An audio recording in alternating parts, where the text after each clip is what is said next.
Then upload ko rin itong video natin ulit sa sa Google Classroom via YouTube link. So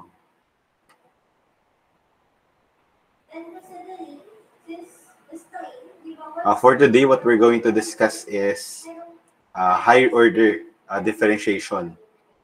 This is a topic na kasama na sa... Saglit lang.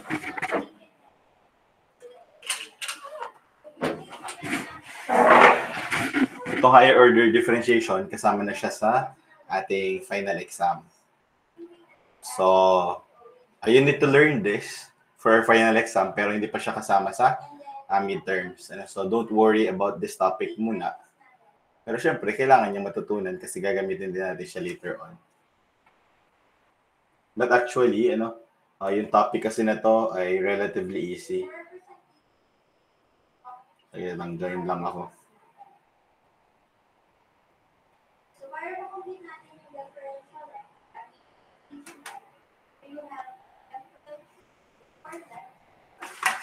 Ayan. So, nakita mo screen ko, right? Para makapag-start na tayo. Okay. So, ito nga yung topic natin, the higher order differentiation or higher order derivatives. May idea ba kayo about dito sa magiging topic natin?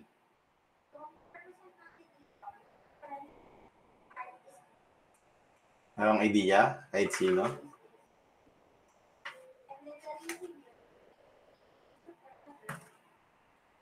Miss America? Nandiyan si Miss America?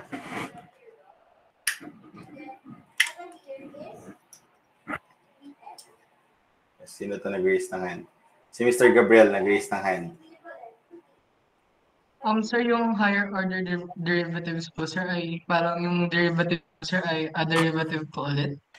Okay, so, yan, that's right. So basically, what is higher order derivative? That is just deriving or getting the derivative of the derivative. Kahit ilang times natin ulitin yung differentiation process. So, yun lang yung higher order derivatives. So, kung maalam tayo mag-derivatives, base doon sa mga previous topics natin, so, walang problema.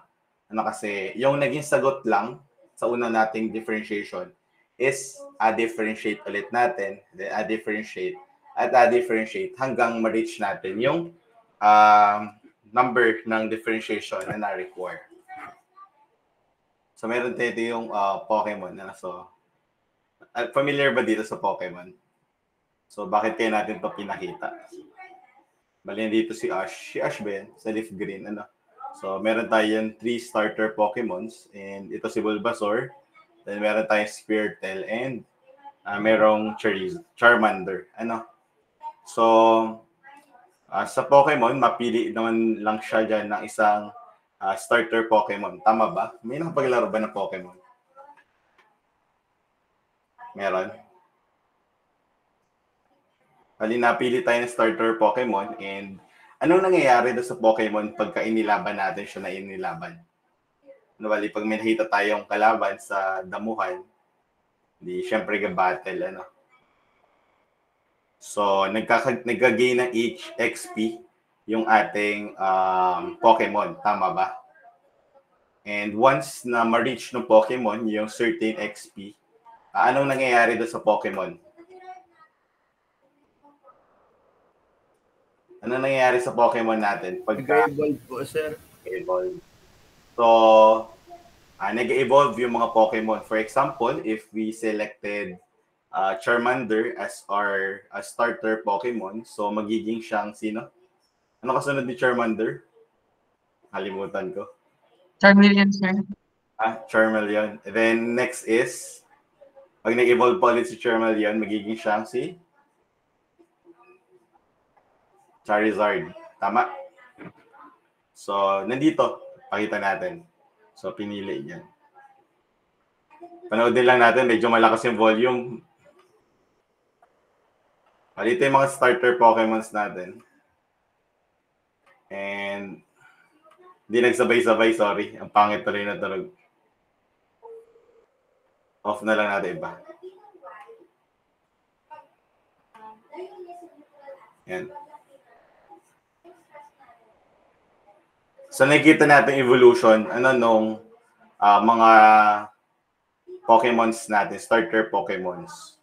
Parang ganun lang din yung differentiation process na nagawa natin. So, nag-start tayo from the function and afterwards, we differentiate it and we will produce a new function. Yan. Pinakita lang natin analogy nung ng differentiation, ng higher order differentiation. We're in from starter Pokemon, hindi nag-evolve siya na nag-evolve until such time na ma-reach na yung final form. Bali, yung ating evolution, nangyayari din yan sa mga tunay na mga bagay or tunay na mga hayop. For example, yung mga butterfly, yung butterfly from egg is nagkakaroon ng change, nagiging pupa, nagiging caterpillar, then pupa, and yung adult form ng butterfly through metamorphosis. So, kung i-relate natin doon, ganito lang yung magiging higher order derivatives natin. So as mentioned as Mr. Magparangalan earlier, the higher order derivatives refers to the repeated process of taking derivatives of derivatives. Bakit ba pwede natin kunan ulit ng derivative yung na-derivative na natin? That is because the result of the differentiation process is also a function, function itself. Kaya pwede natin siyang i-differentiate once again. Hanggang yung iba kasi nag-stop, pero yung iba kasi nagiging continuous yung differentiation, nalaki ng nalaki. So here in our slide, we can see the different notions for our derivatives. So we have here our first derivative, second derivative, third derivative, fourth derivative, until the nth derivative. Meron tayong y notion, ito yung y prime. So nag-start siya sa function, and that's y, and taking the derivative of the function, that is y prime, the second derivative will be y double prime, and the third derivative will be y triple prime. And since medyo mahirap isulat naman, halimbawa 100 derivative yung ahiin, hindi naman natin siya pwede isulat na 100 na tara. Yung ilalagay natin. So instead of having this one, yung apostrophe natin, we write our derivative in this form. Y raised to parenthesis ng 4. Kailangan ng parenthesis in order to differentiate from power. Kasi pag y raised to 4 lang yan, ang ibig sabihin nito is that y is raised to the power of 4. Pero kapag y then may parenthesis at nasa loob yung number, ibig sabihin nito is that we are taking the fourth derivative of our function. Nasusundan ba yun? Difference sa pagsulat. Bali, same thing will be done in our function that is expressed in this form, f of x. So, the first derivative is f prime of x, second derivative is f double prime, then the third derivative is f triple prime, and the fourth derivative, pwede rin namang f fourth prime, kaso it will be easier to write it in this way. F raised to the parenthesis ng 4 of the function. Then we also have the Leibniz notation in this way, d over dy, or the derivative of y with respect to x in this way. Bali yung y naman na yan, dito pala nagkakaroon tayo ng squared. Yung squared nandito sa function, sa d. Then yung x sa baba. So, yung y, marireplace lang naman yan again ng f of x because nga y is equal to f of x. So, this is other form of writing or higher order derivatives. Then we also have it in the d operator form. Itong capital D is the d operator. Then taking that y is the dependent variable and yung x dito sa baba denotes that it is with respect to x. Then that d will be raised to the power of 2. 3 and 4 depending on the degree of our derivative. Kung pang ilang differentiation process yung kailangan natin gawin. Nasusundan? Nasusundan pa? Okay. With that, let's move dun sa next concept. Bali, we have special kind ng derivative. Ito yung usually na nagamit natin to illustrate this topic because we can get the derivative of our position function several times at may tawag sa bawat derivatives natin. So, let's have our position function. Position function is s is equal to something with respect to time. So, if we will take the derivative of our position function, that will give us the velocity. Pag dinifferentiate natin si position function or this displacement, magkakaroon tayo ng velocity. And pag dinifferentiate ulit natin si velocity, ano naman kaya yung makukuha natin? Ano yung next? Balik kung may position, dinifferentiate velocity. Ano yung kasunod ng velocity? Any guess? From your physics subject. Acceleration, sir. Right. So, the second derivative of displacement is the acceleration. So, hindi lang tayo dito natitigil. Kasi sa previous subjects natin, hanggang acceleration lang yung alam natin. Pero meron pa tayong other higher derivatives ng displacement function. So, once we differentiate again acceleration, so that will give us the jerk, na yung m over s raised to 3 is natawag natin jerk. Then, differentiating jerk, we will get the snap. And differentiating snap, we will get crackle. And lastly, we will have our pop. So, ito yung tawag dun sa higher derivatives ng displacement function. Nasusundan? So, velocity is the first derivative of displacement. Acceleration is the second derivative of the displacement. Jerk is the third derivative of displacement. Snap is the fourth derivative of displacement. Crackle is the fifth derivative, or this one. And si pop is the sixth derivative. So that is with respect to displacement. Pero we can also say that acceleration is the first derivative of velocity. Is that right? Tama ba yan? Kasi acceleration is the second derivative of displacement, but acceleration is also the first derivative of velocity. Same with this one. Pag dinifferentiate natin si acceleration, that will give us the jerk, but the second derivative of acceleration is a snap. Nasusundan yung logic? Okay. So, depende kung saan tayo nagsimula ng differentiation. So, yun yung magiging derivative nun. Hindi lagi with respect dun sa velocity yung ina-consider natin as a displacement rather. Depende dun sa function na ibinigay. So, moving on. Ito yung nasabi natin kanina, the position, velocity, and acceleration. We can use derivatives in order to compute for those yung position function natin, the velocity and acceleration. And we can translate that in a graph. Actually, this one, hindi natin to discuss further since ito ay aturo naman sa aturo ito sa inyong dynamics na subject sa second year.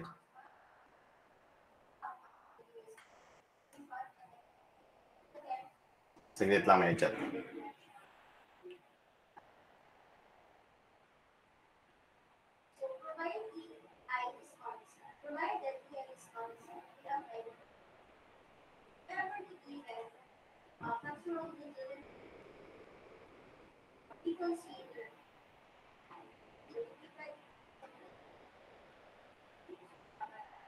Okay, so move tayo. So let's have this question lang. So because the moon has no atmosphere, a falling object on the moon encounters no air resistance. In 1971, astronaut David Scott demonstrated that a feather and a hammer fall at the same rate on the moon. The position function for each of this falling object is s of t, is equal to negative 0.81 t squared plus 2, where s of t is the height in meters and t is the time in second, as shown in the figure. And we are asked with the what is the ratio of the Earth's gravitational force to the moon. So, since we are talking about the gravitational force of the moon, that will be equal to, anong gravitational force ng moon? That's 9.81, right, meters per second squared. So that is the acceleration. So if we are going to compute for the ratio of the Earth's gravitational force to the moon, we should take the second derivative of our position function. Ano kasi, di ba pag position function, para makuha natin yung acceleration, kailangan natin i-differentiate 2 times yung ating position function to give us the value for acceleration. So this is our position function, s of t is equal to negative 0.81 t squared plus 2. Taking the derivative of that, the first derivative is what? So here we're going to apply constant multiple rule, then Power rule. So that's 0.81, negative 0.81 times 2. T lang, ano? So ito na yan. Tama ba? At ano yung numerical value niya? So that's negative 0.81 times 2. So that will give us negative 1.62 t. And so 1.62 t. And this one is the velocity function pa lang. Velocity. But what we're asked is to get for the acceleration kasi yun yung kailangan natin i-substitute dito. So s double prime of t will be the acceleration. And what is the derivative of negative 1.62 t? That is simply negative 1.62. Ano ibig sabihin ng negative? The negative sign here denotes that the gravitational force is attracted towards the Earth or going down. So this will be negative 1.62. This one should also be negative 9.81. And getting the ratio of that, negative 9.81 over 1.62, will give us approximately equal na value sa 6.06, or that is almost equal to 6. So since 6 yung compute natin, that only means that yung gravitational force dito sa Earth is 6 times greater sa gravitational force na na-experience kapag ka nasa moon. Nasusundan? So yan lang, bali pinakita lang natin dito sa problem that we can indeed compute for the acceleration of an object for a different location or here on Earth using calculus. Just take the second derivative of the position function. Nasusundan pa? Okay, kung nasusundan. So, basically, kung maalam tayo ng derivative, katulad doon sa mga nagawa natin last time, walang problema dito sa ating magiging topic na to. Tama ba? So, in this problem, we're going to find the second derivative of the function. Y is equal to square root of x squared plus 1.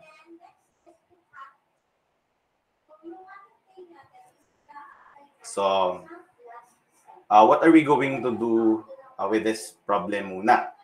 So, kailangan natin kasi dito mag-apply ng general power rule, right? So, but before we can apply general power rule in this problem, we should rewrite our given function.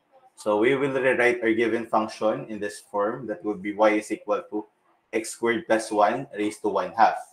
And from here, we can apply general power rule. What is the derivative of this? Kindly give me. 1/2 of x squared plus 1. That would be, so to solve for this, kailangan copy lang natin si 1/2, right?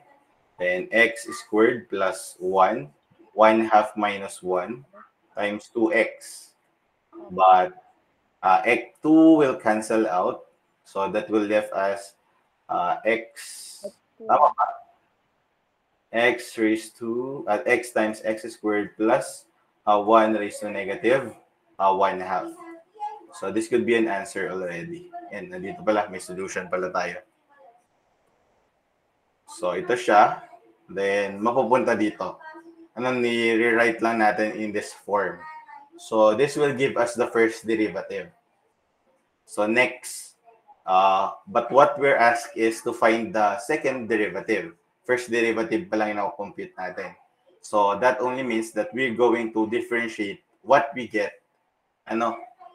Differentiate natin siya ulit. So set aside lang natin. And to differentiate this one, para ma-differentiate to, kailangan natin mag-apply ng quotient rule. Tama ba? So we're going to apply quotient rule here. So to apply quotient rule, copy the denominator, then get the derivative of the numerator, subtract, copy the numerator, then get the derivative of the denominator, then get the square of the denominator. So to do that, ang derivative nito ay 1, tama ba? Derivative niya ay 1. Then ang derivative naman nito is yung kaninang sagot na. That's x over x squared plus 1. Ito yan. Di ba? Kasi kamukha lang din yun. So that will be, ito yung magiging answer natin. But take note, we can simplify this one. Paano ba siya mas-simplify? So to simplify that, yung denominator natin baka hindi nyo ma-visualize. Ito mag-cancel, tama? So mag-cancel yan. Then simplify natin yung numerator part by multiplying or getting the common denominator. So that will be square root of x squared plus 1. Then multiply here. Square root of x squared plus 1 times square root of x plus 1 is x squared plus 1. Then times 1 lang naman. Minus x squared. Tama ba? Then x squared will cancel out. Yan. Ga-cancel si x squared. So we will be left with this one. That's why double prime is equal to 1 over x squared plus 1 raised to 3/2. And that will be the second derivative of our function. Nasusundan?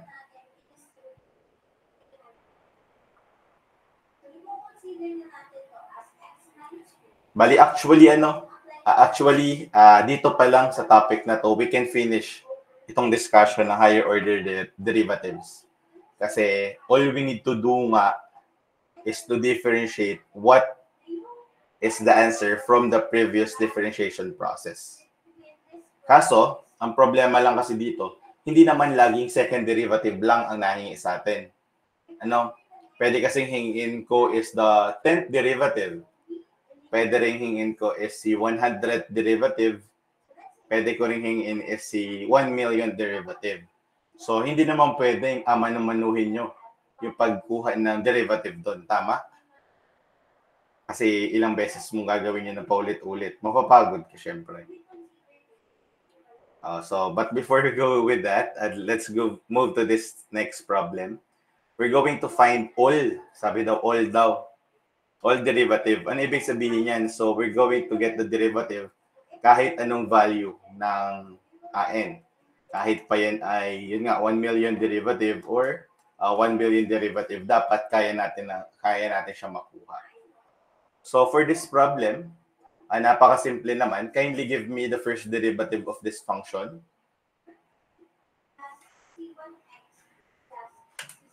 Pwede ba akong tumawag sa section A?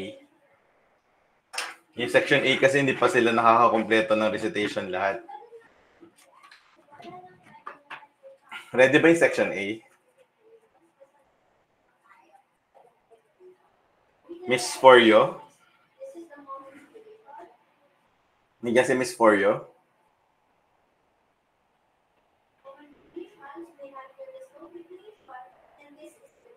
Miss Foryo?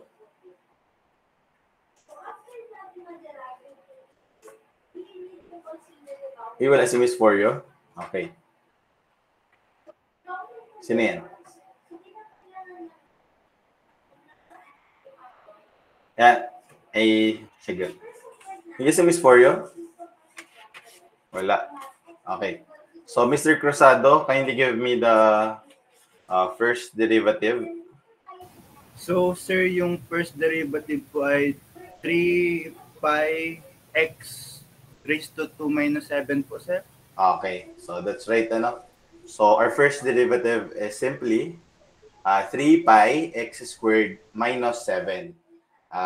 Simply applying constant multiple rule and power rule. Napaka-basic, right? So, Cruzado. How about second derivative? What will be the second derivative of this function? Sino pa ba? Mr. Narito. 6 pi x po, sir. 6 pi x. Oh, that's right. Ano, 6 pi x? Because yung 7, magiging 0 na. Then, give me the third derivative. Miss Fatima. 6 pi po. Okay, 6 pi na lang. Ano so? Yan. And what will be the fourth derivative? Anybody? Kahit sino, magsalita. Walang grade yan. 0 po. 0. Ano so? That is 0. What will be the fifth derivative kaya? What will be the fifth derivative? Mr. Ramiro, what will be the fifth derivative?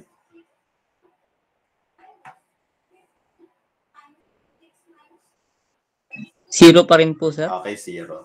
Hey, Mr. Ramiro, about the sixth derivative.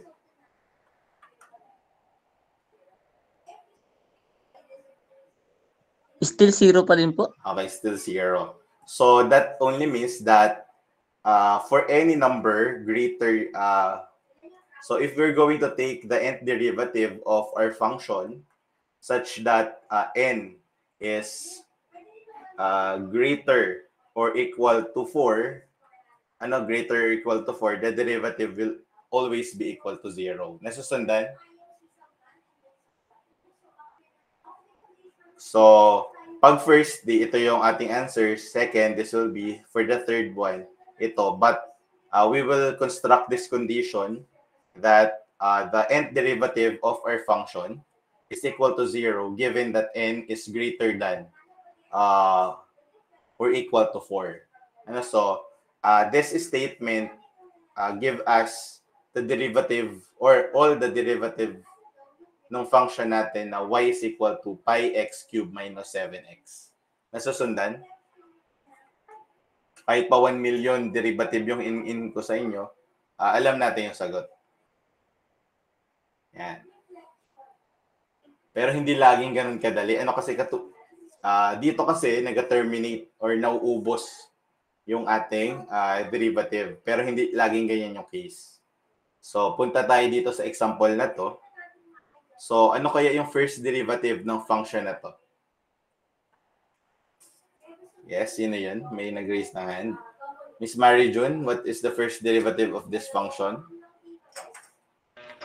Sir, sa una pong process, ang gagawin po muna natin na i-rewrite po. Yes, Yung rewrite. i-rewrite into x plus 5 raised to 1/2. Then, para po makuha yung gagamitan po natin siya ng power rule. So, 1/2 po, then derivative ng x plus 5 raised to 1/2 minus 1. Then, yung derivative po ng x plus 5, which is 1. Okay, 1. So, the final answer would be?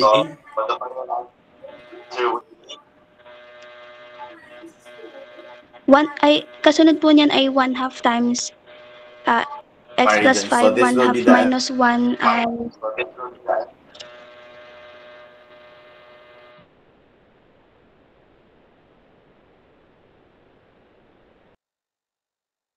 answer. 1.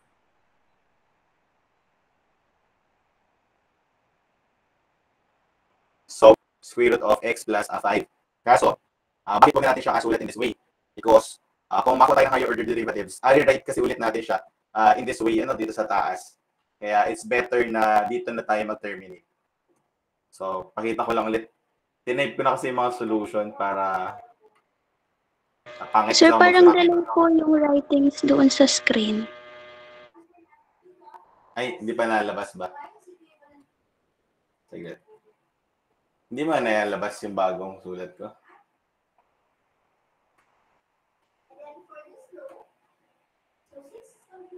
Nag-stop?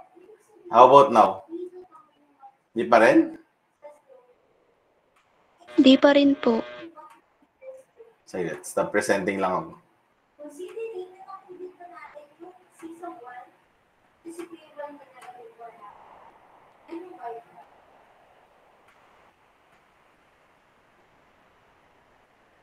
How about now? Sorry. Kita niyo yung mga chat. How about now? Yan. So, ito yung na-discuss ni Ms. Mary June earlier. So, this will be the first derivative. Then, taking the second derivative, apply lang ulit tayo ng general power rule, right? So, all we need to do is to copy. Gagawin is magiging 1/2. Copy lang natin si negative 1/2. So, ito na siya. Magiging 1/2 times negative 1/2 times x plus 5 raised to negative 3/2. That's because we subtract 1 here. Then, taking the third derivative, or pwede natin pala siyang i-write in this form. Kasi multiply lang natin si 1/2 and negative 1/2. Then, the third derivative will be this one. That will be, copy lang ulit natin si exponent, negative 3/2. So, that will give us this simplified form. 3/8 times x plus 5 raised to negative 5. In your solution, you can just write this answers directly.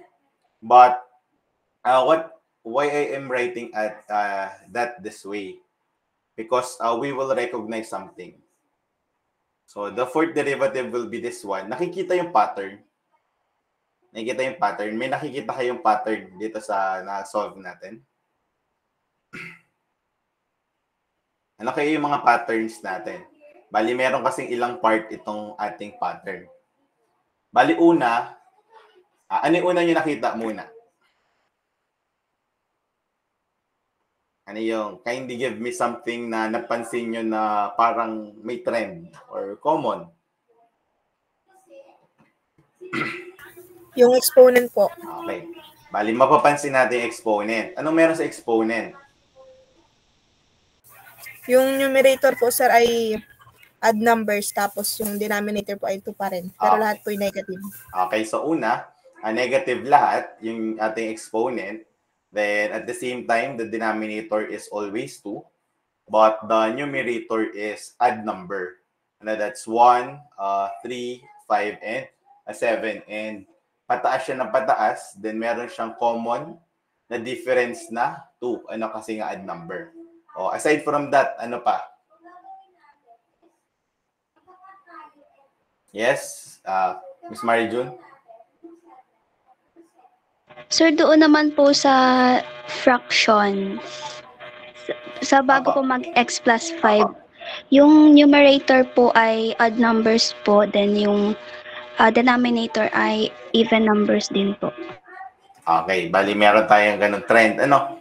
So, ano pa kaya doon tungkol doon sa fraction natin, sa ating coefficient? Yes, sino to? Mr. Carl?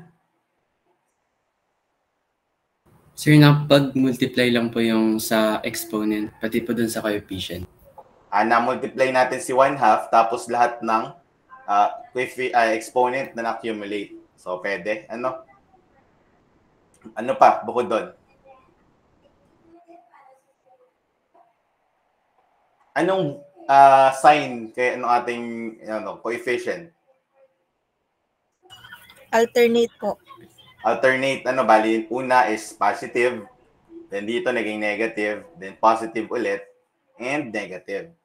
So, ang hindi nyo pa nababanggit is lahat ay merong x plus 5. Tama ba? Hindi nawawala sa x plus 5. Nare-retain lang siya. Then other than that, discuss natin dito sa itong part ng coefficient na nasabi ni Miss Mary June. Hindi lang siya basta even and add. Hindi lang add yung ating numerator. Hindi lang basta even yung numerator. Ano kaya meron sa numerator at sa denominator natin? May napapansin ba kayo sa denominator? Yes? Sino yun? Miss, Lope? Yung denominator po sir ay ina times 2 ng ina times 2. Okay, so multiples of 2. Bali, kung i-rewrite natin, this will be 2, then this will be 2 times 2, then this will be 2 times 2 times 2, then this is 2 times 2 times 2 times 2. Or that's can be expressed in exponent or no, exponential notation. This is 2 raised to 1. This will be 2 raised to 2. Then this is 2 raised to 3. And this is 2 raised to 4. Tama ba? Then sa numerator naman, what we can say is that ito'y 1, then 3, and 7. Later, discuss natin ano yung meron sa numerator. So, for us to get the derivative of all function, hindi natin kailangan i-derive. But actually, that is the essence kasi ni higher order derivative. To get the derivative of na derivative na natin. Pero mapagod kasi kung ganun. So, in order to shorten the computation of higher order derivative, we must recognize patterns in our derivatives. Ito, 4 lang yung kinuha natin, pero we can recognize a pattern out of this one. So, to compute y raised to, mali ito, dapat may parenthesis. Una mapapansin natin is that may negative. So, para makuha natin yung negative na pattern, so, lagi tayo may negative 1, pero i-raise natin siya into a certain power. So, ano ibig sabihin ng n plus 1 dito? So, kasi, pag ang first derivative to, ang n natin dyan is 1. Pagka n plus 1, ano ibig sabihin nun? That's n plus 2. And negative 1 raised to the power of 2 will give us positive. And at na-suffice niya yung requirements ng y prime. For second prime naman, n is 2, right? So, n plus 1 is 3. And negative 1 raised to 3 will give us negative. Bali, kailangan kasi nakarelate do sa kung pang ilang derivative siya para makompute natin. Then, for the third derivative, that n is 3. So, dito may kita natin, n plus 1 is 4, and negative 1 raised to 4 is positive. Nakukuha yung pattern, yung nangyayari. So, kung ito ay 4, so n plus 1, that's 5, negative 1 raised to 5 is negative. At nakuha natin siya. Nasusundan? So, anong kasunod? Di ba nabanggit natin na laging may x plus 5. So, nakasulat na si x plus 5. Kaso, naka-raise yung x plus 5 into certain exponent. So, ano exponent niya? Nabanggit natin kanina ni Miss Lope na laging negative. So, may negative tayong alagay. Hindi na natin siya kailangan lagyan ng ganito kasi laging negative naman. Walang pattern na kailangan sundin. Pero dito, meron din tayong 1 na 2 na laging denominator. Pero ano yung magiging pattern ng numerator nitong fraction na to? So, dito 1, then dito 2, 3, then 5, and 7. And we must relate that to n. So, dito sa simula, 2 times 1 minus 1, so that will give us 1 at nasatisfy yung condition natin. Then dito naman, 3 dapat to, tapos i-relate natin siya sa n. So, kaya makaka-formulate tayo ng equation na to. So, if 3 yung kailangan natin makuha, ano yung kailangan nating i-multiply sa n, then i-subtract something para makuha or masunod lang yung pattern natin. So, 2 times 3 is 4, 2 times 2 is 4, minus 1 is 3. So, tama tayo doon. Then dito naman, 3 times 2 is 6 minus 1 give us 5. And 4 times 2 minus 1 give us 7. And kahit na mamaya hulaan natin yung y raised to 5 using this pattern na na-create natin. So tapos na tayo dun sa x plus 5 at sa exponent niya. Pero meron pa tayong nag-uusapan na numerical coefficient.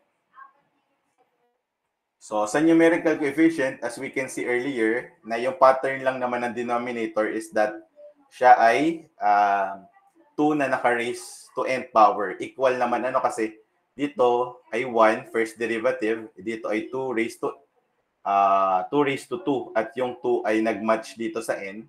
Ito naman ay 2 raised to 3, nag-match din dito. So that's okay, wala nang modification ng exponent ng 2. Dito naman ay 2 raised to 4 and nang match sila. Then how about the numerator?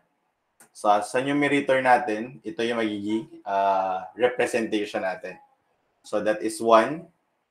Yan, 1. Then may 3 tayo, 5, and so on. Ibig sabihin nito ellipsis. Then up until 2, kung ilang n yan, subtract lang natin, mag-terminate doon. Na mag-skip counting tayo or even numbers lahat. But actually, we can rewrite this in form ng 2n minus 3 double factorial. Namali kasi ako ng pili ng question. Dapat ay yung inintroduce muna si factorial. Pero ano ba si factorial? Single? Ay, sorry. Anong nangyari? Nakakasulat na ulit ako? Ay, hindi. Yan. Familiar sa factorial? Yung exclamation point? Anong nagawa sa factorial? Halimbawa, 3 factorial. Sa 3 factorial, ang nagawa lang natin is to multiply yung numbers up until 3. So that's 1 times 2 times 3. And that is 3 factorial or 6. 4 factorial is 1 times 2 times 3 times 4. Or that is 24. Pero meron din tayong natawag na double factorial. Ano yung double factorial? For example, 3. 3 double factorial. Instead of ito yung ating multiply, mag-skip counting tayo. Simula tayo sa 3, then ano pa yung number? Minus tayo ng 2. So, 1 times 3 lang yung pag-multiply. So, yung parity ng add nagamit natin. So, sa double factorial, kung yung ating number na akunan ng double factorial is add, lahat ng add number before the number na akunan natin ng double factorial ay multiply natin sa kanya. Nagigets? So, kung 5 factorial to, 5 double factorial pala, so, multiply lang natin lahat ng add number before 5. Kasama si 5. So, lahat yan ay 1 times 3 times 5. So, 5 double factorial give us 15. Nasusundan? Pwede rin namang even naman. So, ano yung 6 double factorial? So, pag 6 ay even, so lahat ng even number before 6, including 6, will be multiplied. So, that's 2 times 4 times 6. At yung product niyan will be the value of the 6 double factorial. Nasusundan? Okay, kung nasusundan, kunin natin, ito na yung summary. So, this will give us our y nth derivative ng function natin na y is equal to square root of x plus 5. So, kung ahingin sa ating exam, actually, kaya naman nating ikunin agad lang dito. Ang napakuha ay fifth derivative lang. Fifth derivative. So, sa fifth derivative, kung tinamad na tayong gamitin ito, i-derive yan kasi madali lang naman. Pero na-create na natin yung equation for all derivative of this function. Kunin lang natin. So, that will be negative 1 raised to 5 plus 1 times 2 times 5 minus 3 double factorial over 2 raised to 5 times x plus 5 raised to negative 2 times 5 minus 1 over 2. So this is negative 1 raised to 6, right? And negative 1 raised to 6 is 1. Then what is 2 raised to 5? Ilan 2 raised to 5? That is 32. Tama? So, ano na yung sa numerator natin? 2 times 5 is 10 minus 3 is 7. Ano, so, we're going to get 7 double factorial. So, that's 1 times 3 times 5 times 7 times x plus 5. Then, negative to. May denominator tayo na 2. 2 times 5 is 10 minus 1 is 9. Ano, and finally, this will be, ilan yung 7 double factorial? 3 times 5 times 7 at times 3 times 5 times 7. That's 105. 105 over 32 times x plus 5 raised to negative 9 over 2. Kung kanina ay may nag-solve, kung may nag-try mag-solve kanina nung second derivative, fifth derivative nito, ito yung makukuha nating answer. Pero yan talaga. Bakit? Try natin kunin using this one. So, paano yan? Magiging negative 15 over 16 lang naman yan. Times negative 7 over 2. Tama ba? Times x plus 5 raised to negative 7 over 2 minus 1. Ano? So, that will be, ilan yung negative 15 times negative 7? That is 105. Then 16 times 2 is 32.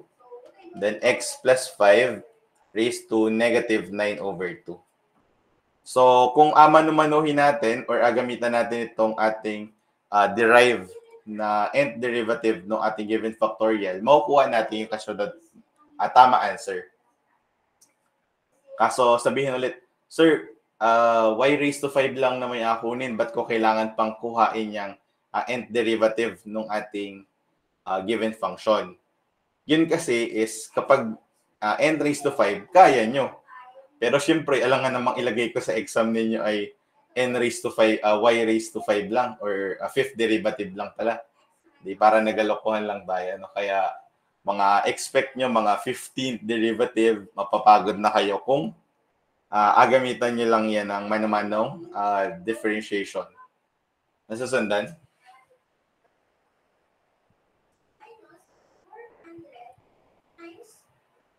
Nakakasunod pa? Or na-overload kayo sa ginawa natin? So, yan. Try naman natin dito sa kasunod na function. So, this is our next function. Y is equal to 1 over 3 plus x. So, to get the first derivative of that, we must rewrite first our function that will be y is equal to 3 plus x raised to negative 1. And getting the first derivative, we will get negative 1 times 3 plus x raised to negative 2. Or pwede siyang i-rewrite in this form. Pero take note, wag na natin ilagay dyan. Kasi abalik din naman natin siya dito. So get the derivative of this. That will give us this 1, negative 1 times negative 2. Or that will give us 2 over 3 plus x cubed. Then, ito yung next, the third derivative, and this will be, ito na, kunin na natin si fourth derivative. So, kanina, 4 na derivative yung ginamit natin para lang mag-come up sa nth derivative ng function. Pero as we can see here, anong special? Paano natin nakunin? Katulad nung kanina, meron tayong x plus, 3 plus x agad. Tama? Tama ba? So, meron tayo dito 3 plus x. At naka-raise siya sa negative exponent ulit. Negative exponent. So, paano kaya natin represent yung exponent niyan relative to the number of derivative? Raised to negative 5. Negative 5? Hindi, at derivative na. Represent natin. Yung may n. N po. N lang? N plus 1. N plus 1. Bakit n plus 1? Ito kasi is first derivative. N ito is 1, right? Kaso yung exponent natin ay 2. So, kailangan pa natin dagdagan ng isa. Ito rin ay second derivative, that's 2. So, para maging 3 is dinagdagan ng isa ulit. Nasusundan kung bakit? So, next. Ano pa yung next na usapan? Makikita ulit natin, ito ay positive. Ito ay negative, first derivative. Second derivative is positive. Third derivative is negative. So, as we can see, meron ulit pattern yung ating exponent. Ay, yung ating coefficient pala. So, we will have here negative 1. At erase natin siya sa n, kaso kailangan natin i-modify yung n. Negative dapat yung ating coefficient kapag ka yung n natin ay odd number. Tama? So, tama ba na n na lang? If n is 1, yung ating coefficient ay magiging negative? Tama ba? Or modify pa natin. Hindi na ano kasi dito katulad nito, n is 2.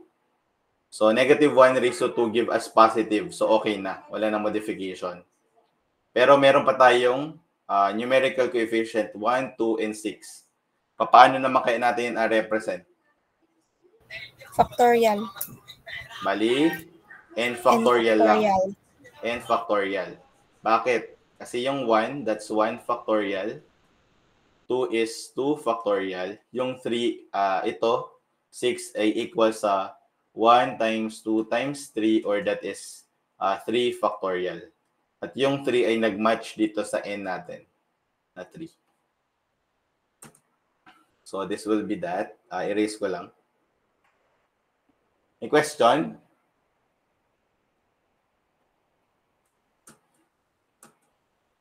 Or we can rewrite it in this way. Ano? Ay, ba't may 6? Walang 6 dapat dito. Sorry. Walang 6 dyan. Yes, may question po, Miss Francis.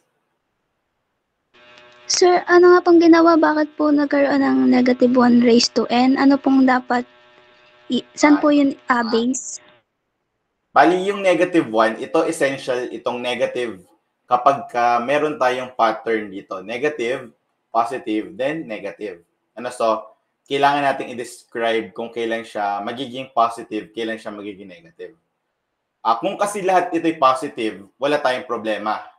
Kasi positive naman siya lagi. Kung naman negative siya lagi, wala din tayong problema. Lagyan lang natin ng negative 1. Pero given that, may pattern tayo ng negative, positive, negative, kailangan natin siyang erase sa n, something, para ma-relate natin yung negative na value depending kung ano yung value ng n. Bali, katulad dito, negative tayo dito, and negative 1 raised to n. Pag negative 1 raised to n, at given that n is equal to 1, na-satisfy ba yung condition natin? Bali, negative 1 raised to 1 give us negative. So, okay. Dito naman, negative 1 ulit, erase natin sa n. And ang n natin is 2. So, negative 1 raised to the power of 2, that's negative 1 times negative 1, give us positive. So, okay. Yung n is nag-match dito sa kung ilang derivative.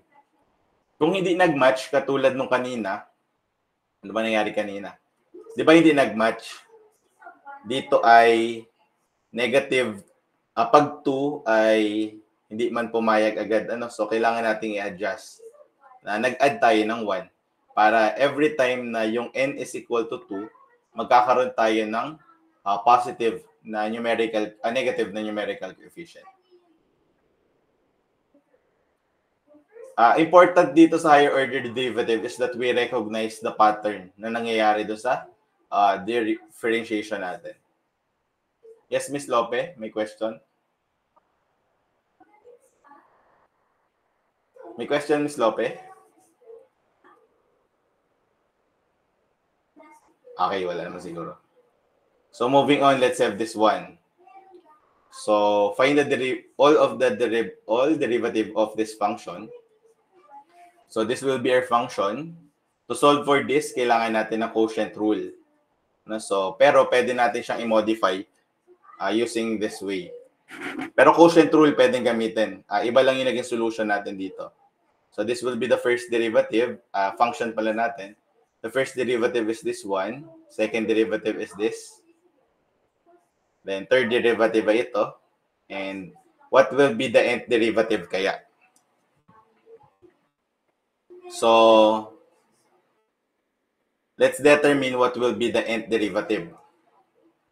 So, ganito. Unahin muna natin itong sign. So, negative, positive, negative. So, dahil hindi man nag-jive lagi yung ating numerical coefficient, pwede siyang negative or positive depending dito sa n. So, may negative 1 agad. Ano? So, once again, paano ba natin masasabi na kailan ga negative 1 ito? So, syempre, pag odd number yung ating exponent, magiging negative yung numerical coefficient natin. So, given na dito naman ay ang nahingi sa atin is negative siya kapag n is odd. So, okay na agad. That is negative 1 raised to n.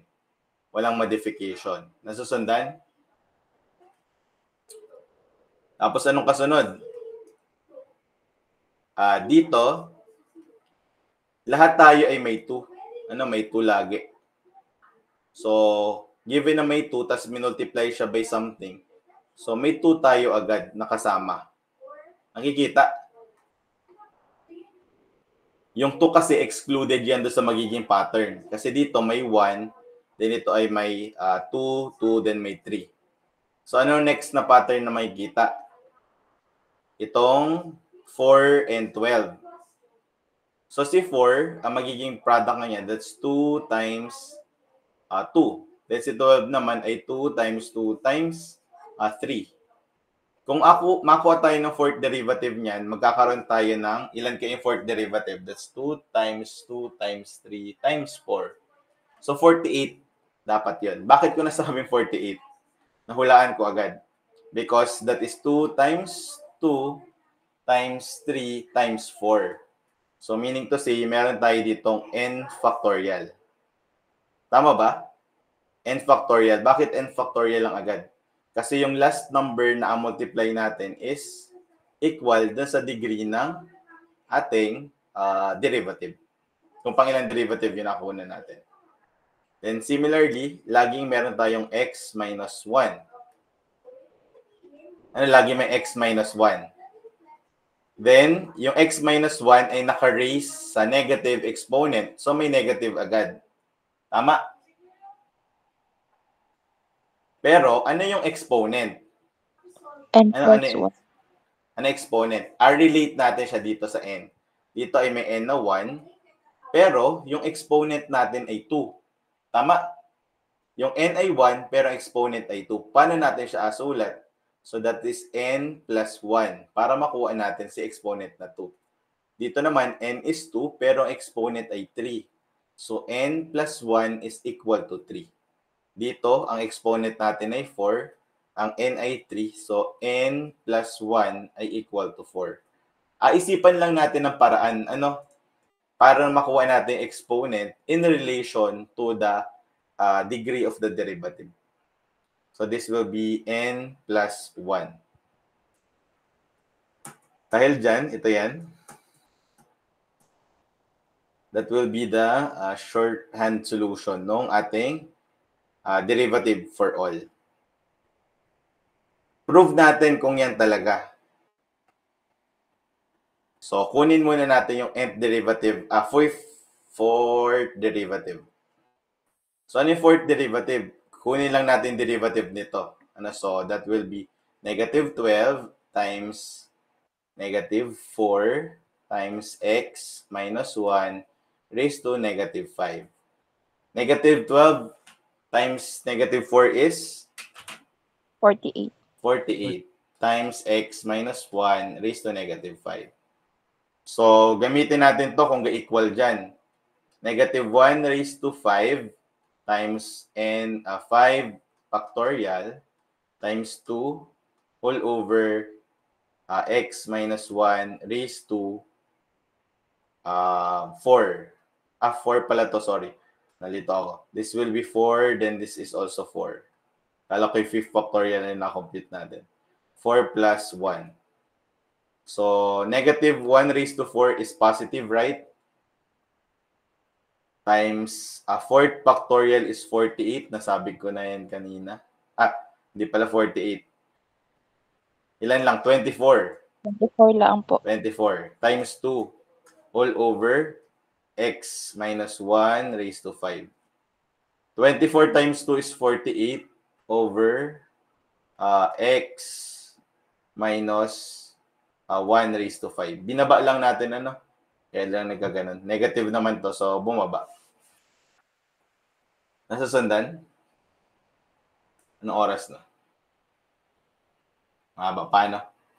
So about this one, solve natin. This will be our function. Y is equal to square root of 2x minus 1. We can rewrite that as 2x minus 1 raised to 1/2. The first derivative will be 2x minus 1 raised to negative 1/2. The second derivative is negative 2x minus 1 raised to 3/2. The third derivative is 3 times x minus 1 raised to negative 5 over 2. And the fourth derivative is negative 15, 2x minus 1 raised to negative 7 over 2. So ano yung nth derivative nito? Paano natin akunin? Saan tayo magsimula? Negative 1 raised to. Sa negative 1 muna, ano? So, syempre may negative 1 kasi looking at this, positive to, the negative, positive, and negative. Paano kaya natin siya erase? Raise po sa n plus 1. N plus 1. Ano? N plus 1. Bakit N plus 1? Kasi ang gusto natin kapag N is 1 ay positive. Ano? Ay kung hindi natin a-plusan niya ng 1, so magiging negative yung malabas. So, negative 1 raised to n plus 1. Okay na tayo doon sa sign ng ating derivative. Ano kaya yung kasunod?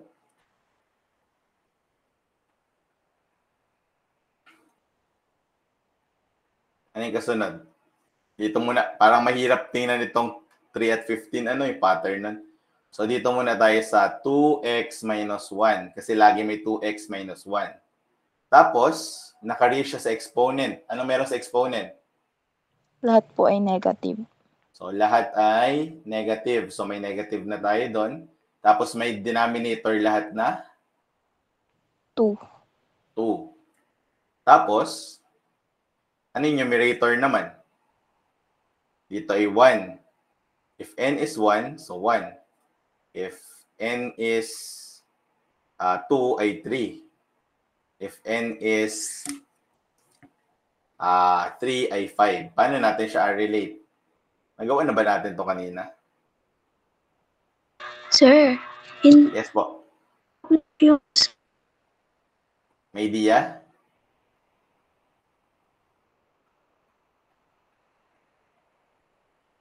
Ano po?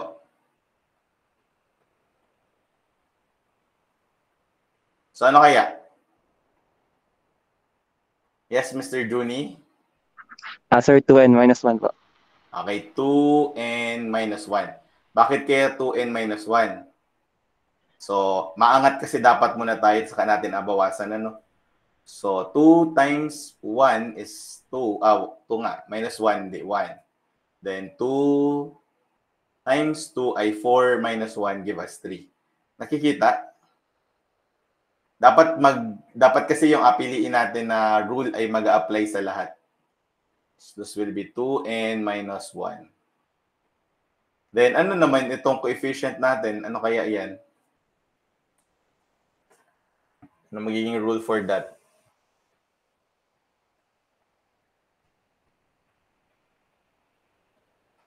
So, pansinin natin, meron tayong 1. May 1 dito, may 1 din, tapos naging 3, naging 5. Eh, ano ngayon?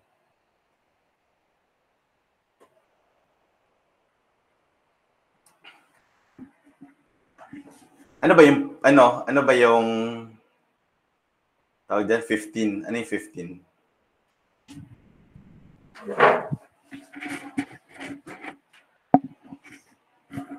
Ano yung 15? 3 times 5, ano? Tama ba? 3 times 5 yung 15. Oh, yes. 3 Yan, double tama. factorial. So, we will have 3 double, hindi. Double N lang. N lang ba? Ay, hindi.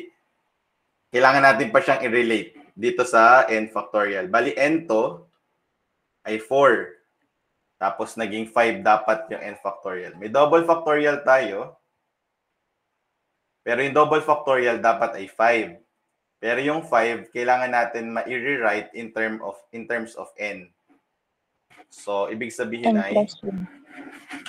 N plus 1 double factorial. n, ilan? N plus 1 lang. N plus 1 double factorial kasi nag-equal siya sa 5. Try natin. So, n plus 1 is 5 double factorial. And double factorial gives us 3 times 5. Tama siya dito. Ano sa 4. How about dito? Magiging tama kaya siya? So, 3 double factorial data makuha natin, ano?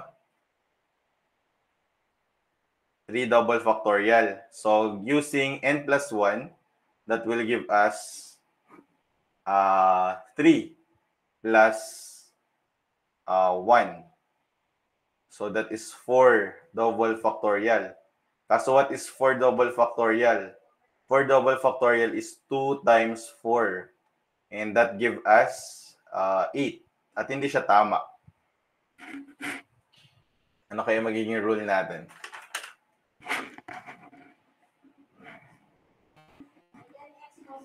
So, what if delete, ang daming sulat. Nag-brown out daw. Recorded naman. So, kailangan natin, if n is 4, dapat yung double factorial natin ay 5. If n is 3, ang double factorial natin ay 3.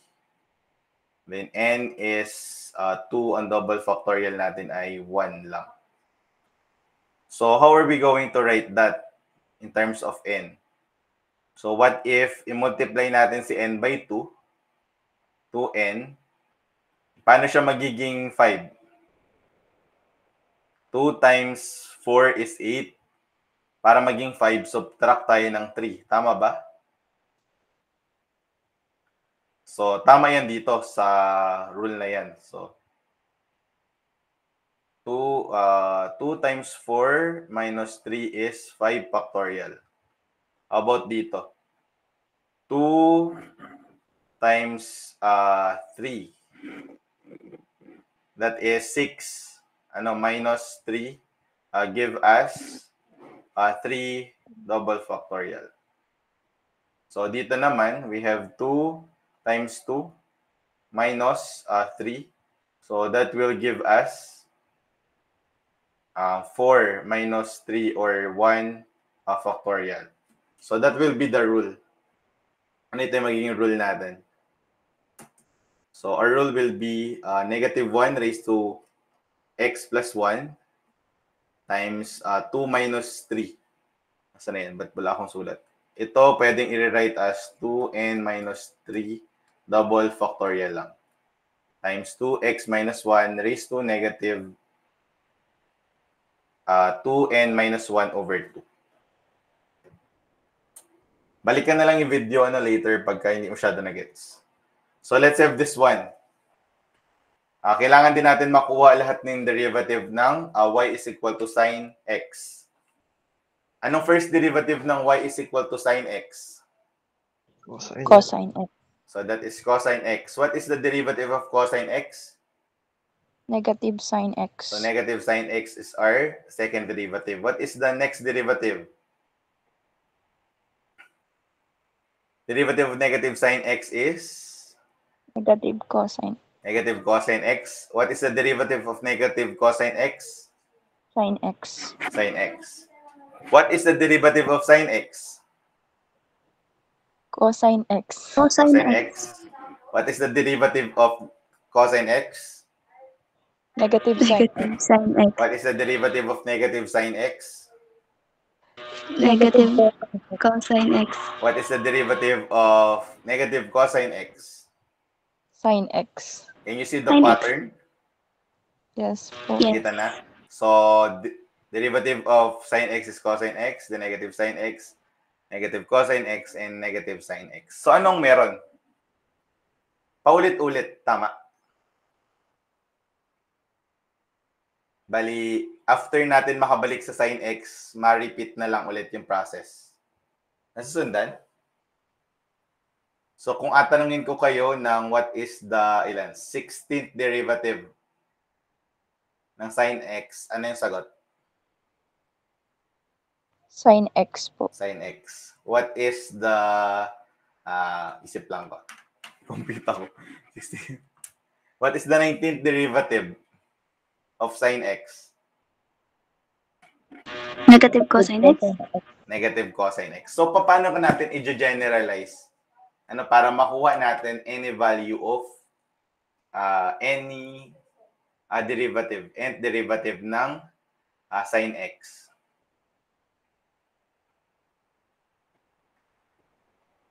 Kailan ba siya naulit pala? Kailan naulit? After 4 times po. After 4, so, after 4, maulit na ulit siya. So, cosine x, negative sin x, negative cosine x, sin x, then repeat. So, may cycle tayo ng 4. So, paano kaya natin masasabi kung yung derivative na yon ay ganito yung magiging sagot? Paano kaya? Halimbawa, pasolve ko sa inyo. What is the 100th derivative? Sin X. Ano pa pang 100? Sin X po. Sin x? Sin x ba? Bakit sin x?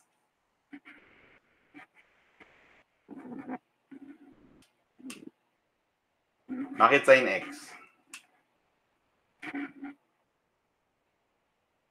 Okay, sin x ang sagot. Ano sin x? Ay, how about 245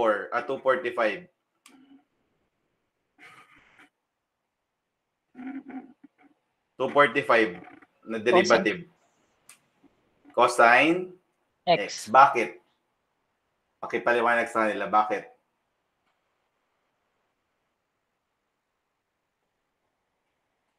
May idea? Nakukuha nyo naman. Halimbawa, 625. Ano yung 625 derivative? Ang sagot ay cosine x. Tama ba? Tama ako?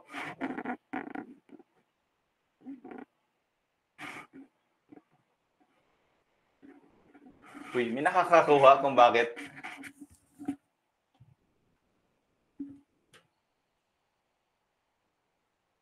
Uy. Ano to? Ito ay 1, then ito ay 2, ito ay 3, ito ay 4. So, kung naulit siya ng 4 times na ika-4, maulit na siya. Divide natin to by 4. Ano yung remainder nito?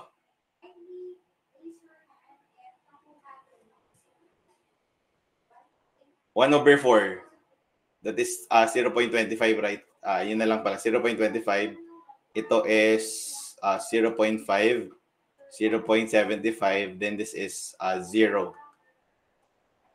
So, in order to guess kung ano yung magiging derivative ng ating function na sin x kapag kumuha tayo ng higher order derivative, simply divide yung n by 4. Tapos kunin natin kung ano yung ating decimal value. Kapag yung decimal value ay 25, so if the remainder ay ano ba yung magiging remainder niya? Paano mag-express ng remainder?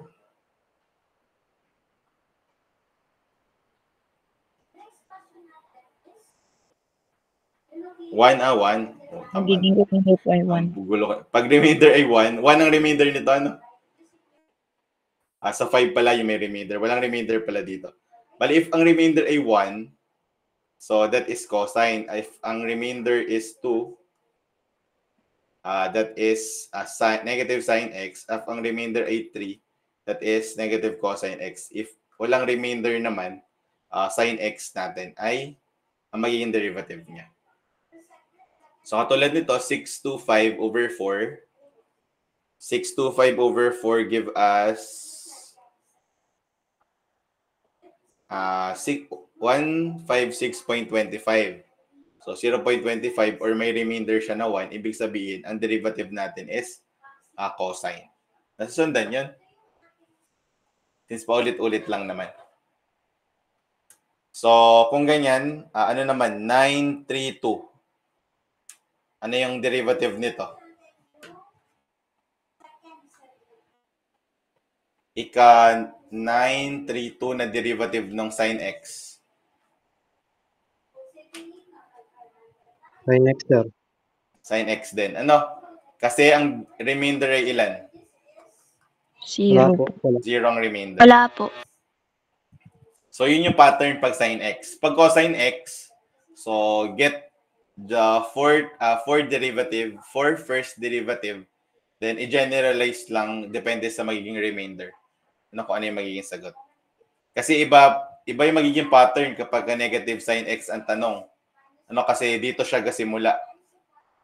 Dito siya hindi pala siya diyan gasimula. Dito siya gasimula. Ito yung y first prime niya, first derivative nung negative sin x.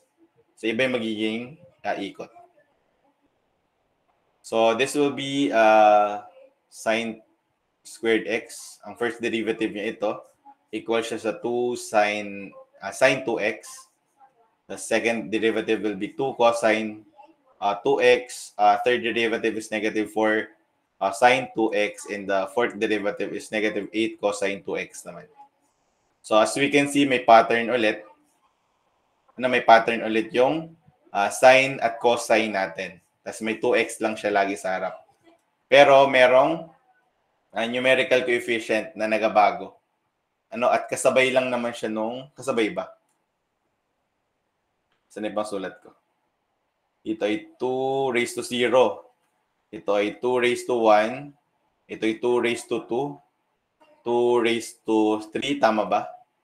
Ito ay 2 raised to 4. Ito ay 2 raised to 5. So, meaning to say, para makukuha tayo ng generalization, so, meron tayong 2 raised to n minus 1. May n minus 1 tayo.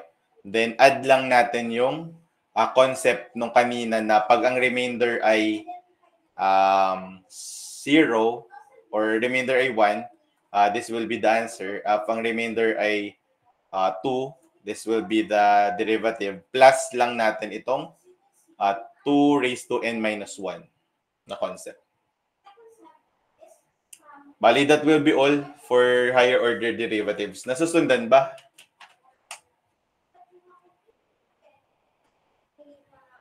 Nasusundan si higher order derivatives?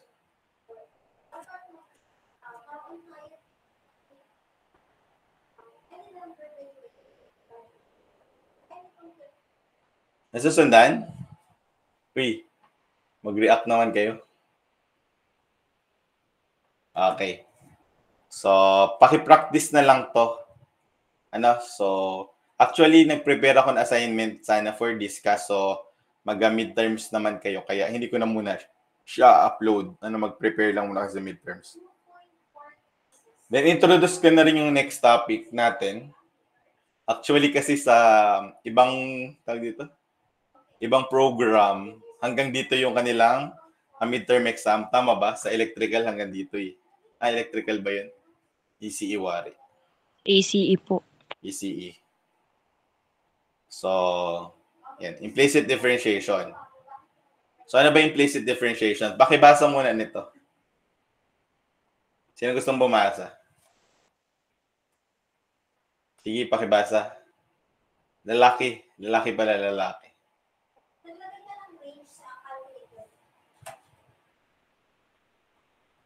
Mr. Magaya, pakibasa daw. O pagsingtan labis ng kapangyarihan, 10 mag-amay iyong nasasaklaw. Pag ikaw ang pumasok sa puso ni Numan, hahamaking lahat, masunod ka lamang. Okay. Ano kaya ibig sabihin ni Francisco Balagtas dito? Medyo mahirap intindihin, ano? Though kaya naman nating intindihin. Pero, ito kasi translate ni, yan, kilala niyo ba siya, ni Julina? Sabi ni Julina, makibasa, Miss Villalba? Kapag tumibok, kapag tumibok ang puso, wala ka na magagawa. Wala ka na magagawa kundi sundin ito. Kapag tumibok ang Okay. Ano pa? Sige. sigurado ka. Okay. Di ba halos magkaparehas lang naman ang sinabi ni Balagtas at ni Julina? Tama ba? Tama? Payag ba kayo? Sinong payag? Pero mas madaling intindihin yung sinabi ni Julina, tama? Kesa sa sinabi ni Francisco Balagtas. Bali, dalawang magkaibang statement pero parehas naman ang ibig sabihin. Halos parehas yung ibig sabihin. Pero halos, magkaparehas yan for me. Kasi naisip ko lang yan bigla. Okay, nag-prepare ng lesson natin. So, kung isipin natin, itong dalawang statement na to, medyo mahirap intindihin yung isa, pero mas madaling intindihin yung kabila. Pwede pala natin pasimplihin yung statement kung hindi tayo magamit ng mga complicated words. And that links us dito sa topic natin, which is implicit and explicit function. Bali, parehas siyang function, pero magkaiba ng way ng pagkakasabi. Bali, yung explicit function, ano yung function na yun? Yung function siya na readily given yung magiging value. Hindi man complicated kasi pag nag-substitute tayo dito ng value ng x, makukuha natin agad yung value ng y. Unlike dito sa second function, ito, hindi natin agad makukuha yung value ng y pagka nag-substitute tayo ng x. Nasasundan? Itong explicit naka-equal sa y, pero sa implicit function, magkahalo si x and y. Pero, itong implicit function na x times y is equal to 1 is pwede nating padaliin. Katulad nung kay Francisco Balagtas na statement, pwede naman siyang i-transform into digestible na statement at madali natin maintindihan. So we just convert this in this way. Y is equal to 1 over x and that becomes an explicit function. Kasi pag nag-substitute tayo ng value ng y, ng x rather, makukuha natin agad yung value ng y. Nasusundan? So, similar thing, let's have this one. We have this function, x squared plus y squared is equal to 16. This function is an implicit function. Why? Because if we substitute value of x here, we cannot easily compute for y value. Pero, we can convert that function in this notation wherein kapag nag-substitute tayo ng x value, makukuha na natin si y. Nasusundan? Bali yung mga explicit function, ano yung mga explicit function katulad nito, ito yung mga nag-uusapan natin last time. Madali siyang i-differentiate. Nasusundan? Kasi nag-agree yung ating variable sa differentiation. Pero, sorry. Ba't ito na agad? Pero pakibasa naman ito. Sinong gustong bumasa? Sino nga to? Si Marijon daw po. Si Marijon. Pakibasa, Miss Marijon. Kapatid, Tatay Alice, ako hindi tunay na tatay. Magkapatid kami dalawa ni Alice, pero yung tata niya, yung tatay di tunay na tatay ko, yung tatay niya. Tatay ni Alice, yung tatay ni Alice at saka tatay ni Alice, hindi. May nakaintindi ba sa sinabi ni... Sinong ato ni... Anong kapatid ni Alice? Sheila. Sheila. May nakagets ba sa sinabi ni Sheila? Wala kasi yung sinabi ni Sheila is isang implicit function. Pero sinabi naman ni Alice Gu na no comment for your honor. So kahit doon sa sinabi ni Alice Go, wala pa rin tayo na kuha na kahit ano. At dahil dyan, si Rizon Tiberos ay nawindang, wala na siyang naintindihan. Kasi may mga function na katulad nito. Katulad yan. So, ano lang ba yung ibig ko sabihin doon sa video na yun? Sa picture na yun? Katulad nitong explicit function na to, x cubed plus y cubed is equal to 3xy. Implicit function to, katulad ng statement ni Sheila.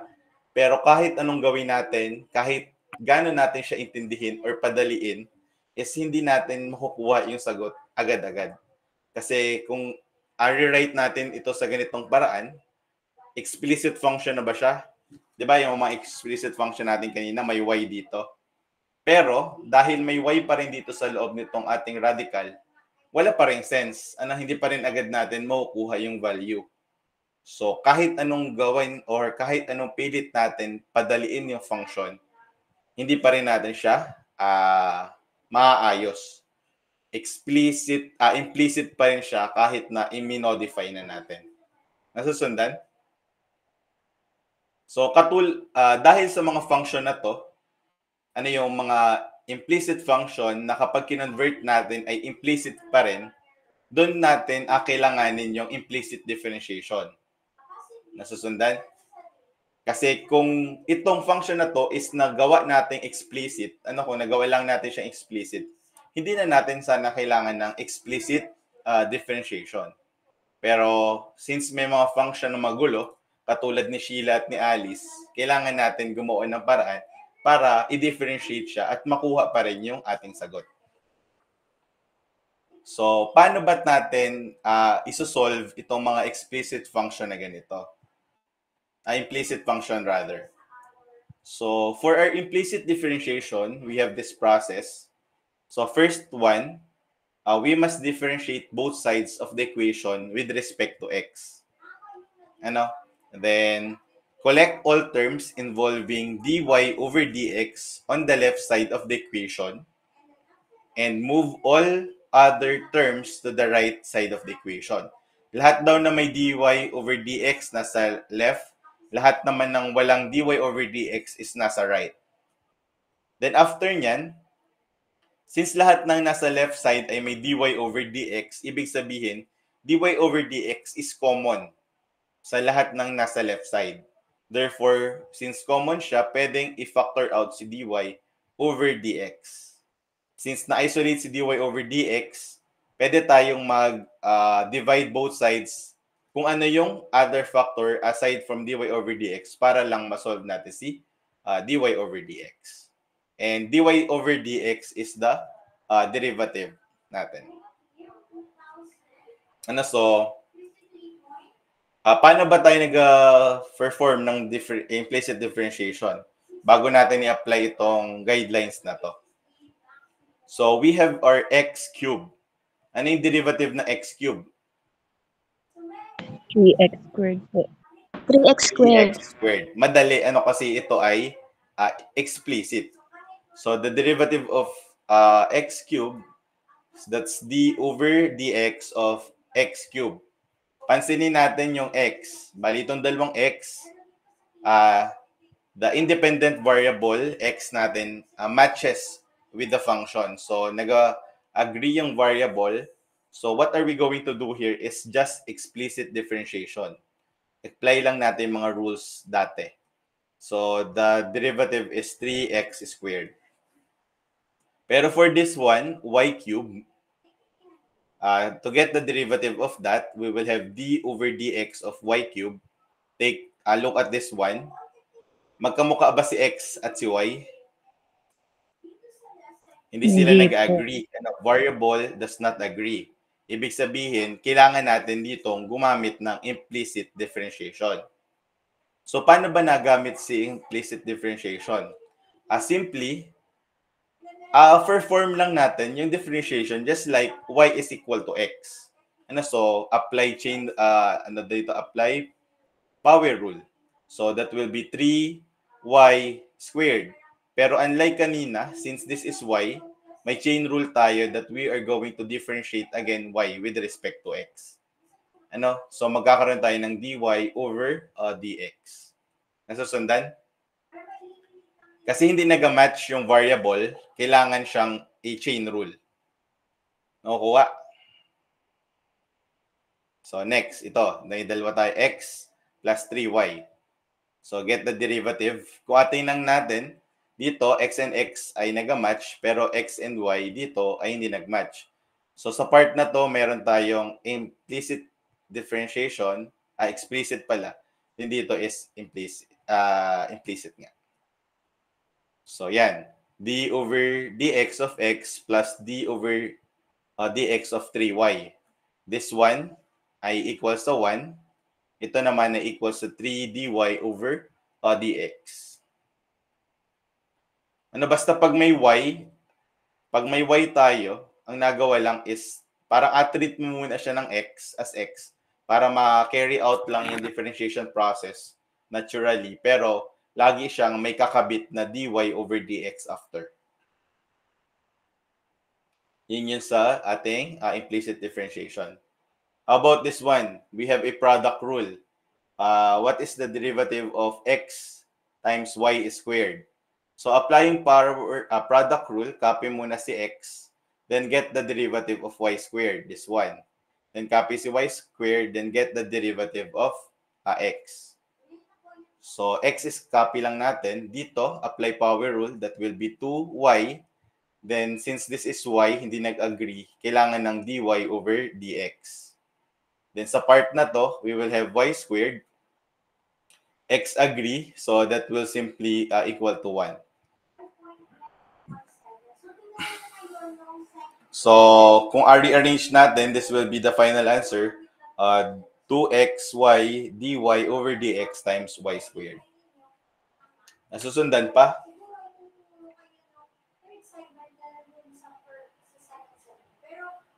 Okay. So following that, for this problem, i-apply na natin yung nabanggit natin kanina na rule. Ay yung guidelines. Ano itong guidelines na to? I-apply natin do sa problem.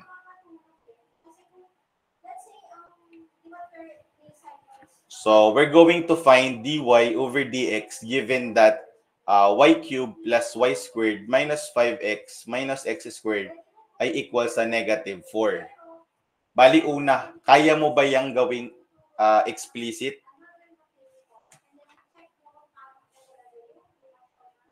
Kaya bang gawing explicit? Hindi mo yan kayang gawing explicit in terms of na y, pero yan ay kayang gawing implicit na x yung makukuha natin. Pero considering na this is our problem, kailangan natin siyang i-solve using the implicit differentiation. So sa implicit differentiation, kailangan daw muna natin i-differentiate both sides of the equation with respect to x. So copy natin si function. Left side, i-differentiate natin as well as si right side. So to differentiate that, distribute lang natin si d over dx sa lahat ng term by applying sum indifference rule. What is the derivative of y cubed with respect to x?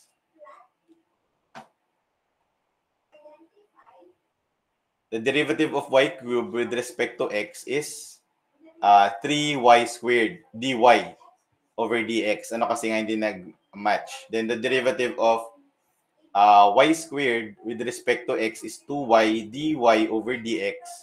Then the derivative of 5y is negative 5 times dy over dx, while the derivative of x squared with respect to x is 2x.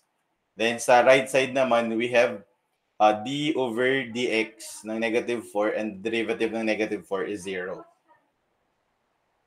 So yan, tapos na tayo sa first part wherein we differentiate both sides with respect to x. Anong kasunod na step? Kasunod na step is collect all dy over dx term on the left side of the equation and move all other terms to the right. So may dy dito, dy, dy. So iwan na natin siya sa left side. Pero meron tayong negative 2x, ilipat siya dito sa kabila. Nasusundan? So after ilipat, ito na siya. Yung 2x, negative 2x, naging 2x na lang. Then, anong special dyan? Since napag-separate na natin lahat na may dy dito sa kabila at nandito na yung wala sa kabila naman, so dy over dx is now common to all terms on the left side. Since common yan, pwede na natin siyang i-extract na ilabas na natin. So dy over dx times 3y squared plus 2y minus 5 is equal to 2x. Then by step number 4, kailangan kasi nating may iwan si dy over dx sa kabilang side lang na equation. So kailangan matanggal to. Ano kailangan matanggal? At para matanggal yan, kailangan natin i-divide both sides by 3y squared plus 2y minus 5.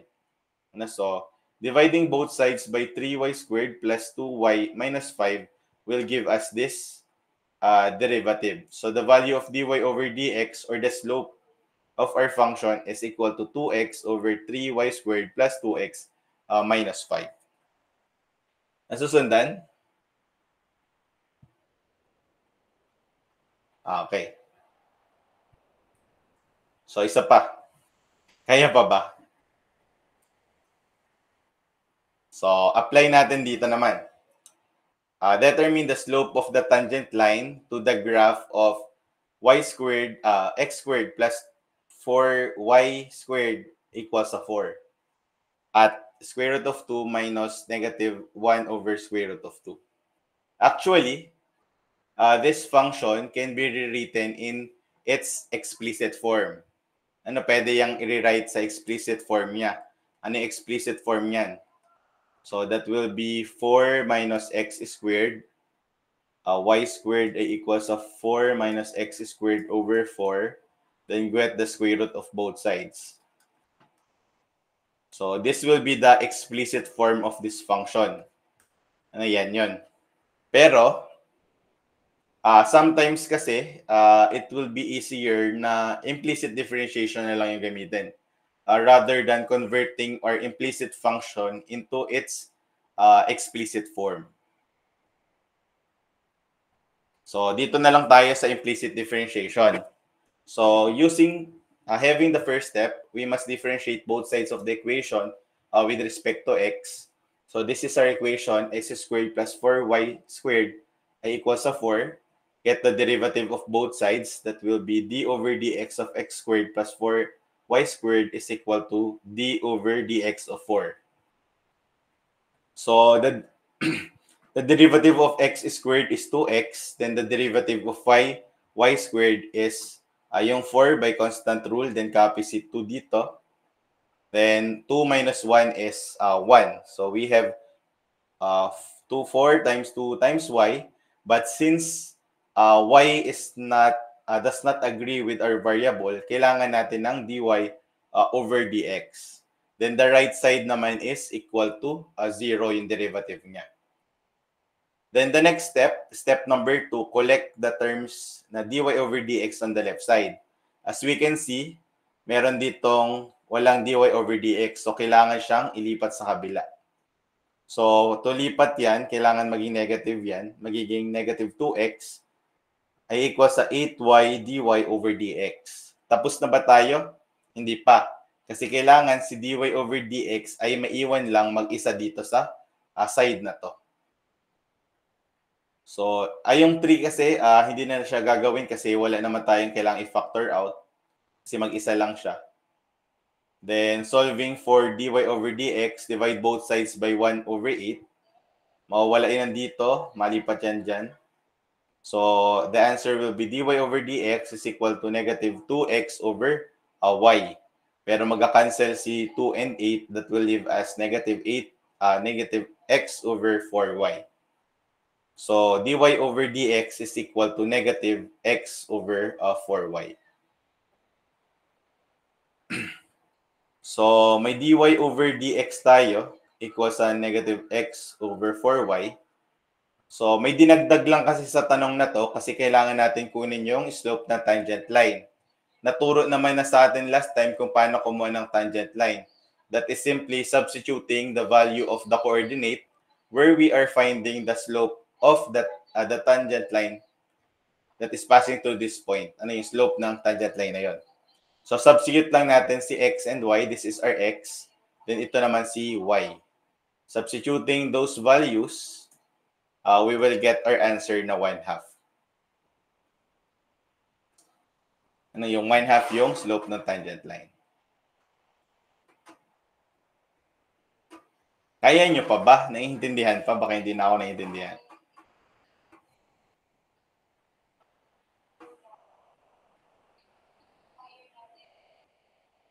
Last na to, last na. May 15 minutes pa naman.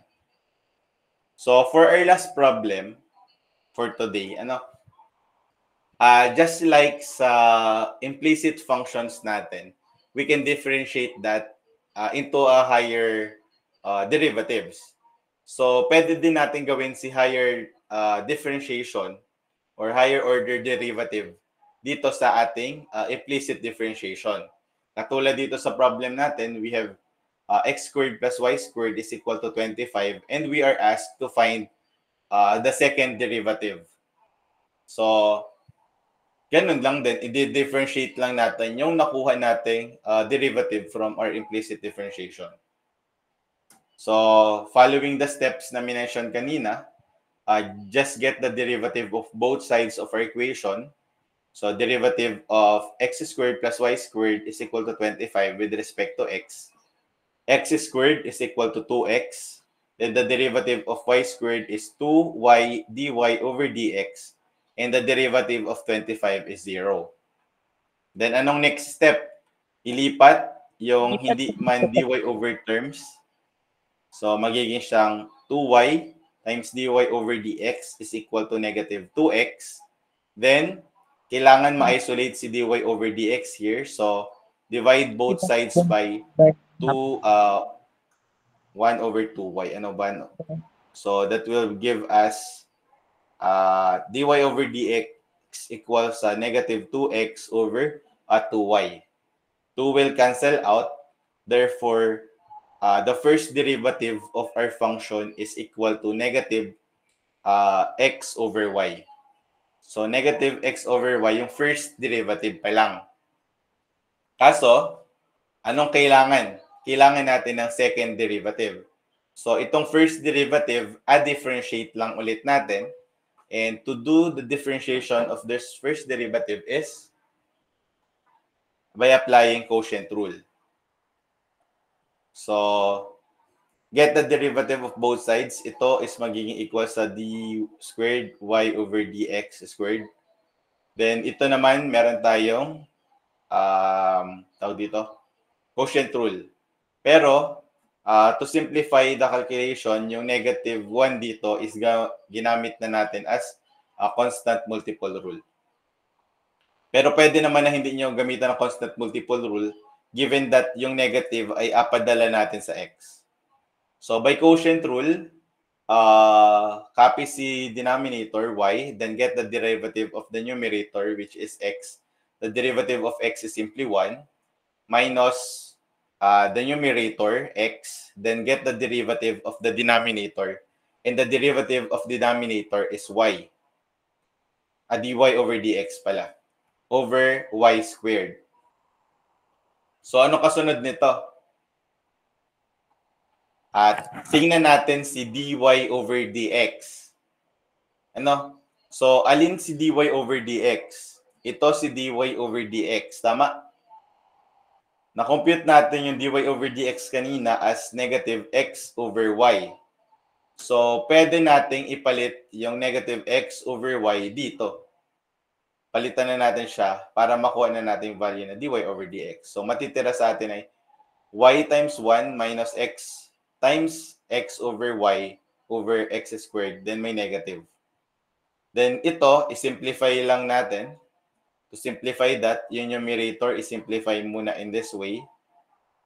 Ba't nawala yung negative? May negative pa dito. Tama ba? Oh, may negative pa. So, magiging ganito siya. Pero, after nyan, pwede natin siyang isimplify as this one. Y squared plus x squared over y cubed. Pero may negative. Tama na may negative pa. Nawala kasi siya bigla. So that will be the second derivative. Pero, di pa tapos, we recognize that y squared plus x squared, yan, ay equals to 25. Therefore, the simplest way to write our second derivative is negative 25 over y cubed. Tama ba na negative? Okay, tama. Parang tama naman. Tama ba? Kung magiging positive. Ay, pag-isipan ko doon.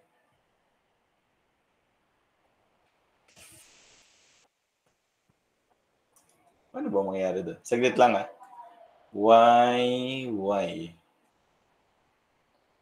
Positive to. Positive. Tama. May ano pa dapat talaga. May negative pa. So this will be the final answer.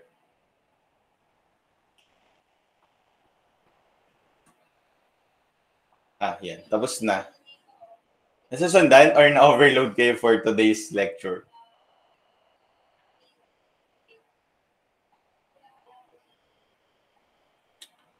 Bali, meron pa tayong discuss next meeting. Pagbalik na natin, discuss pa natin yung iba pang sample problem na implicit differentiation para mas maging clear yung discussion natin about this one. Bali, may mga next problems pa tayo.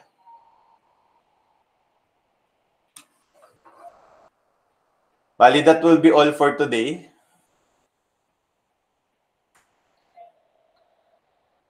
Before we end our discussion for today, I kindly open your cameras.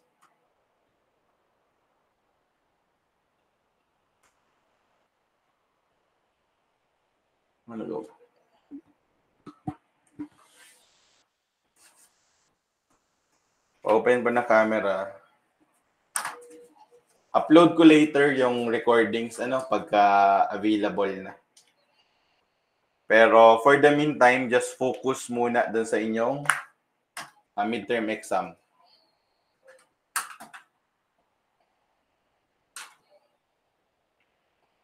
So, ito lang ba yung mag-open ng cameras? Print screen na natin. Full screen. Send lang ako Kung may open pa, paki-open para makita kayo sa video. So, print screen. Congratulations pala sa lahat ng pumasa sa quiz number 3. Medyo marami naman.